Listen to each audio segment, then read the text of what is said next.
Hello నమస్తే, this is Priyanka. Welcome back to Priya's home creations. ఈరోజు నేను మీకు ఒక డిఫరెంట్ స్నాక్ చూపిస్తున్నాను అనమాట. చాలా సింపుల్గా, చాలా ఈజీగా మనం చాలా ఫాస్ట్గా ప్రిపేర్ చేసుకోవచ్చు. ప్రాసెస్లోకి వెళ్ళిపోదాం. దానికైతే ముందుగా ఒక మిక్సింగ్ బౌల్ తీసుకొని అందులో 2 స్పూన్స్ దాకా నేను ఇక్కడ రైస్ ఫ్లోర్ని యాడ్ చేసుకున్నాను. అదేవిధంగా 1 టేబుల్ స్పూన్ వచ్చేసి మైదాని కానీ యాడ్ చేసుకున్నాను. దానికి సరిపడేలాగా ఇక్కడ రెడ్ చిల్లీ పౌడర్ని యాడ్ చేసుకుంటున్నాను అండి. మన స్పైసీకి చూసుకొని రెడ్ చిల్లీ పౌడర్ అనేది యాడ్ చేసుకుంటాము. అలాగే చిటికెడు పసుపుని యాడ్ చేసుకుంటున్నాను. అదేవిధంగా 1/2 టీ స్పూన్ వచ్చేసి నేను ఇక్కడ గరం మసాలా యాడ్ చేసుకున్నాను. మన టేస్ట్కి సరిపడేలాగా చాట్ మసాలాను కానీ యాడ్ చేసేసుకున్నాను. ఇప్పుడు వాటన్నిటిని మిక్స్ చేసుకుందాము. ఇక్కడ నేను కాశ్మీరీ రెడ్ చిల్లీ పౌడర్ తీసుకున్నాను కాబట్టి ఎక్కువ తీసుకున్నాను. మనం నార్మల్ రెడ్ చిల్లీ పౌడర్ అయితే మనకు స్పైసీ ఎక్కువగా ఉంటుంది కాబట్టి సో మన స్పైసీకి చూసుకొని మనం ఇందులోకి యాడ్ చేసుకోవచ్చు. అలాగే మనకు ఆల్రెడీ వంకాయలు వచ్చేసి చప్పగా ఉంటాయి కాబట్టి కొంచెం స్పైసీగా చేసుకుంటేనే టేస్ట్ అనేది చాలా బాగుంటుంది. మనం ఇక్కడ లమ్స్ అనేది లేకుండా పర్ఫెక్ట్ బ్యాటర్ అనేది ప్రిపేర్ చేసుకుందామండి.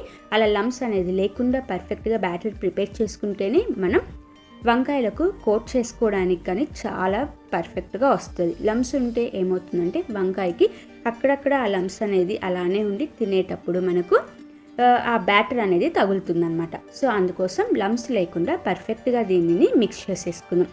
ఇందులో మీరు ఇంకా కావాలనుకుంటే అల్లం వెల్లుల్లి పేస్ట్ని యాడ్ చేసుకోవచ్చు. మనం ఇందాక సాల్ట్ వేయడం మర్చిపోయాం కాబట్టి ఇప్పుడు నేను మన టేస్ట్కి సరిపడంత సాల్ట్ని కానీ యాడ్ చేసేసుకొని మరొకసారి మిక్స్ చేసుకుంటున్నాను. సో చూసారు కదా, అలా మనం ఫ్లోయింగ్ కన్సిస్టెన్సీలో ఉండేలాగా మనం బ్యాటర్ అనేది ప్రిపేర్ చేసుకుంటాము. ఇప్పుడు మనం ప్రిపేర్ చేసుకున్న బ్యాటర్ని పక్కకు పెట్టేసుకొని ఇంకో మిక్సింగ్ బౌల్లోకి నార్మల్ వాటర్ తీసుకొని అదేవిధంగా సాల్ట్ని యాడ్ చేసుకుంటున్నాను. మనం ఇక్కడ సాల్ట్ డిజాల్వ్ అయ్యేంత వరకు అంతా కరిగిపోయేంత వరకు కానీ ఒకసారి మిక్స్ చేసుకుందాం. ఈ వాటర్ వచ్చేసి మనం బ్రింజల్స్ అంటే వంకాయలు నల్లగా కాకుండా ఉండడం కోసం అని చెప్పి ఈ వాటర్ని నేను సైడ్కి పెట్టేసుకుంటున్నాను. ఇక్కడ నేను వంకాయలు వచ్చేసి మనకు పర్పుల్ కలర్లో పొడవుటివి వస్తాయి కదా, ఆ వంకాయలని తీసుకుంటున్నాను. మనం చూపించే రెసిపీకి అంటే స్నాక్ ఐటెంకి ఈ వంకాయలు అయితేనే పర్ఫెక్ట్గా ఉంటాయండి. చిన్న వంకాయలు లావుగా ఉంటాయి కానీ బట్ మరి చిన్న చిన్నగా ఉంటాయి కాబట్టి నేను ఇక్కడ పొడవుటివి వంకాయలను మాత్రమే తీసుకుంటున్నాను. అలాగే ఈ పొడవు వంకాయలలో కానీ మనకు సైజు డిఫరెంట్ అంటే మీడియంగా కానీ లావుగా అలాగా సన్నగా వస్తాయి. దీనికి వీలైనంత వరకు లావుగా ఉండేలాగే చూసుకోండి. మనకు బాగా లావుగా ఉంటే లేయర్స్ అనేది చాలా వస్తాయి. మనకు సన్నగా ఉంటే ఏమవుతుందంటే లేయర్స్ అనేది ఎక్కువగా రావన్నమాట. అందుకోసం మీకు వీలైతే లావుగా ఉండే వంకాయల్ని తీసుకోవడానికి ట్రై చేయండి.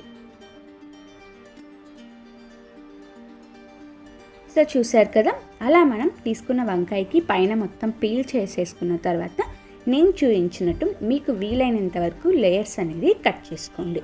ఇలా మనకు వీలైనంత సన్నగా లేయర్స్ అనేది ఎక్కడ కట్ అయిపోకుండా వచ్చేలాగా మనకు వీలైనంత వరకు లేయర్స్ అనేది మనం కట్ చేసుకోవచ్చు. మనం ఆ బ్రింజల్ అంటే రిమైనింగ్ మనము వంకాయల్ని కట్ చేసుకునే లోపలే మనకు వంకాయలు చాలా ఫాస్ట్గా బ్లాక్గా అయిపోతాయి కాబట్టి మనకు అలా బ్లాక్గా అవ్వకుండా ముందు కట్ చేసుకున్న వంకాయల్ని మనం సాల్ట్ వాటర్లో యాడ్ చేసుకున్నామంటే మనకు వంకాయ కలర్ అనేది చేంజ్ అవ్వకుండా వైట్గా అలానే ఉంటుంది. సో ఇప్పుడు అలా రిమైనింగ్ మిగతా వంకాయల్ని కానీ కట్ చేసుకుంటూ అలాగే మనకు పర్పుల్ కలర్లో ఇలా పొడవుగా ఉండేవి చాలా వరకు మనకు లోపల పురుగు కానీ పుచ్చు కానీ అలా లేకుండా బాగా ఉంటాయండి. వాటిని ఇక్కడ తీసుకొని అన్నిటినీ కట్ చేసుకొని ఇప్పుడు మనం వాటర్లో అనేది యాడ్ చేసేసుకుందాం. నేను ఇందాక మీకు మెజర్మెంట్ చూపించిన బ్యాటర్ క్వాంటిటీ వచ్చేసి మనకు ఆల్మోస్ట్ 1/2 కిలో వంకాయల దాకా సరిపోతుంది అనమాట. సో మీకు ఇంకా తక్కువ కావాలనుకుంటే మనం యాడ్ చేసుకున్న ఫ్లోర్స్ అవన్నీ మనం ఇంకా క్వాంటిటీ తగ్గించుకొని మనం ప్రిపేర్ చేసుకోవచ్చు. నేను ఇక్కడ 1/2 కిలోకి సరిపడే అంత నేను మీకు చూపించాను. ఆ విధంగా నేను మిగతావి అన్నిటినీ కానీ కట్ చేసేసుకొని వాటర్లోకి యాడ్ చేసేసుకుంటున్నాను. సో చూసారు కదా, మనము కొంచెం లావుటి తీసుకున్నామంటే ఇంకా మనకు లేయర్స్ అనేది చాలా బాగా వస్తాయి. ఇప్పుడు అలా కట్ చేసుకున్న అన్నిటిని పక్కకు పెట్టేసుకొని మనం ఇప్పుడు వాటర్ అనేది తీసేసుకోవచ్చండి. లేదు అనుకుంటే మీరు డ్రై క్లాత్తో అయినా ఒక్కసారి వాటిని రబ్ చేసేసుకున్నామంటే ఉన్న వాటర్ మొత్తం వెళ్ళిపోతుంది. లేదు అనుకుంటే పర్లేదు, ఇలా అయినా సరే మనం బ్యాటర్లోకి డిప్ చేసుకున్నామంటే మనకు ఆ వంకాయ మొత్తం వాటిని కోట్ చేసేసుకుంటుంది. ఆ విధంగా లోపల ప్రతి లేయర్కి మనం బ్యాటర్ కోట్ చేసేసుకున్న తర్వాత ఇక్కడ నేను బ్రెడ్ క్రమ్స్ తీసుకున్నాను. సో బ్రెడ్ క్రమ్స్ నేను ఇక్కడ బ్రౌన్ బ్రెడ్ తీసుకున్నా కాబట్టి నాకు కొంచెం గోల్డెన్ కలర్లో ఉన్నాయన్నమాట. ఆ బ్రెడ్ క్రమ్స్ తీసుకొని మనం ఇక్కడ వచ్చేసి పర్ఫెక్ట్గా వంకాయకి మొత్తం కోట్ చేసుకోవాలి.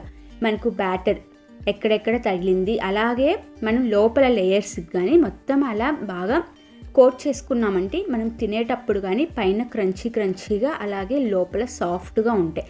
సో అందుకోసం మనం కోట్ చేసుకునేటప్పుడే బ్యాటర్ అలాగే బ్రెడ్ క్రమ్స్ అనేది ప్రాపర్గా పర్ఫెక్ట్గా కోట్ చేసుకున్నామంటే మనం తినేటప్పుడు టేస్ట్ అనేది చాలా బాగుంటుంది. ఆ విధంగా రిమైనింగ్ అన్నిటినీ ప్రిపేర్ చేసుకున్నాం. చాలా సింపుల్గా చాలా ఫాస్ట్గా అయిపోతుందండి. అలాగే ఈ స్నాక్ డిఫరెంట్గా ఉంటుందన్నమాట. మనకి ఎప్పుడన్నా రిలేటివ్స్ కానీ ఫ్రెండ్స్ కానీ ఇంటికి వచ్చారంటే మనం ఇలా చాలా క్విక్గా అలాగే చాలా డిఫరెంట్ స్నాక్ అనేది ప్రిపేర్ చేసి వాళ్ళకు పెట్టొచ్చు. అలాగే ఇది లంచ్కి కానీ డిన్నర్కి కానీ సైడ్ డిష్ కింద బాగుంటుంది. అలాగే స్నాక్ కింద కానీ ఈ డిష్ అనేది చాలా బాగుంటుంది. అలాగే వంకాయలు చాలామంది అవాయిడ్ చేస్తూ ఉంటారు కదా, అలాంటి వాళ్ళకు ఇలా డిఫరెంట్ స్నాక్ అనేది మనం ప్రిపేర్ చేసి పెట్టామంటే వాళ్ళు కానీ చాలా ఇష్టంగా ఈ స్నాక్ అనేది వాళ్ళు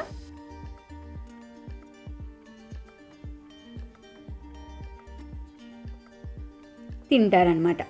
సో ఆ విధంగా మనం ఇందాక కట్ చేసుకున్నాయన్ని ప్రాపర్గా బ్యాటర్ అలాగే బ్రెడ్ క్రమ్స్ అనేది కోట్ చేసేసుకుందాం. ఇక్కడ మీ దగ్గర బ్రెడ్ క్రమ్స్ లేవు అనుకుంటే మన కాడ ఓట్స్ ఉంటాయి కదా, ఓట్స్నైనా సరే మనం ఒకసారి విప్ చేసామంటే ఈ విధంగా కోటింగ్ అనేది చేసుకోవచ్చు అనమాట. ఓట్స్తో అయినా పర్లేదు. అలా అన్నీ కోట్ చేసేసుకొని ఒక 5 మినిట్స్ పక్కకు పెట్టేసుకోండి. అలా 5 మినిట్స్ పక్కకు పెట్టేసుకోవడం వల్ల కానీ మనం కోట్ చేసుకున్న బ్రెడ్ క్రమ్స్ అన్నీ వాటికి ప్రాపర్గా బ్రింజల్కి స్టిక్ అయిపోయి పర్ఫెక్ట్గా వస్తుంది. మనకి ఆయిల్లో వేసినప్పుడు కానీ అన్నీ ఊడిపోకుండా పర్ఫెక్ట్గా వస్తుంది. ఆల్రెడీ నేను ఇక్కడ డీప్ ఫ్రైకి సరిపడా ఆయిల్ అనేది హీట్ చేసుకుని రెడీగా పెట్టుకున్నాను. మీరు మరి ఎక్కువ హీట్ చేసుకోవద్దండి. మీడియంగా హీట్ చేసుకున్నామంటే మనకు లోపల లేయర్ వరకు కానీ ఇది బాగా కుక్ అవ్వాలి కాబట్టి లో టు మీడియం ఫ్లేమ్లోనే మీరు వీటిని కుక్ చేసుకోండి. ఇలా కుక్ చేసుకోవడం వల్ల నేను చెప్పినట్లు మీకు పైన క్రంచీగా లోపల సాఫ్ట్గా టేస్ట్ అనేది చాలా బాగుంటుంది. సో చూసారు కదా, మనకు ఆ విధంగా గోల్డెన్ కలర్లోకి వచ్చాయంటే మనకు ఈ రెసిపీ అనేది రెడీ అయిపోయినట్లే. ఇలా మనకి ఇష్టం వచ్చినలాగా డిఫరెంట్గా స్నాక్ అనేది ప్రిపేర్ చేసుకోవచ్చు. అలాగే చాలా సింపుల్గా ఈజీగా కానీ ఈ స్నాక్ అనేది రెడీ అయిపోతుందన్నమాట. మనకు 1 మినిట్ దాకా పడుతుందండి. మనం లో టు మీడియం ఫ్లేమ్లో ఇవి అనేది కుక్ చేసుకుంటాం కాబట్టి సో జస్ట్ కొంచెం టైం అనేది తీసుకుంటుంది. మీరు వేయకముందు ఆయిల్ని కానీ మరి ఎక్కువగా హీట్ చేసుకోవద్దండి. మనం ఎక్కువగా హీట్ చేసుకోకపోతే మనకు ప్రాపర్గా కుక్ అయితే మనం ముందుగానే ఆయిల్ని బాగా వేడి చేసుకున్నామంటే మనము ఆ వంకాయ అనేది వేయగానే పైన అనేది త్వరగా గోల్డెన్ కలర్లోకి వచ్చేసి తొందరగా పైన లేయర్ అనేది కుక్ అయిపోతుంది. ఇప్పుడు వాటిని అయితే మనం టిష్యూలోకి తీసుకుందాము. అలా టిష్యూలో తీసుకోవడం వల్ల కొంచెం ఆయిల్ అనేది అబ్జర్వ్ చేసుకొని ఉంటుంది కదా, ఆ ఆయిల్ని మొత్తం మనకు టిష్యూ అనేది అబ్జర్వ్ చేసుకుంటుంది. ఈ విధంగా నేను సెకండ్ స్టెప్ కానీ చేస్తున్నాను. అంటే రిమైనింగ్ రెండుటిని కానీ సేమ్ మెథడ్లోనే కుక్ చేసేసుకుంటున్నాను, ఫ్రై చేసుకుంటున్నాను.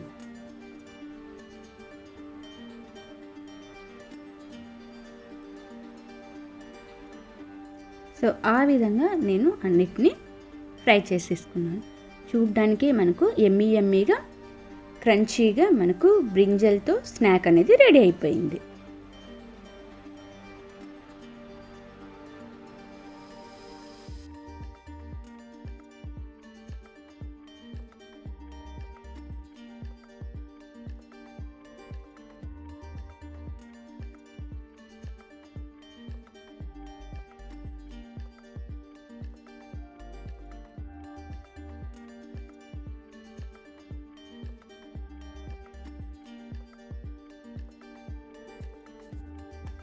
Thanks for watching my video friends.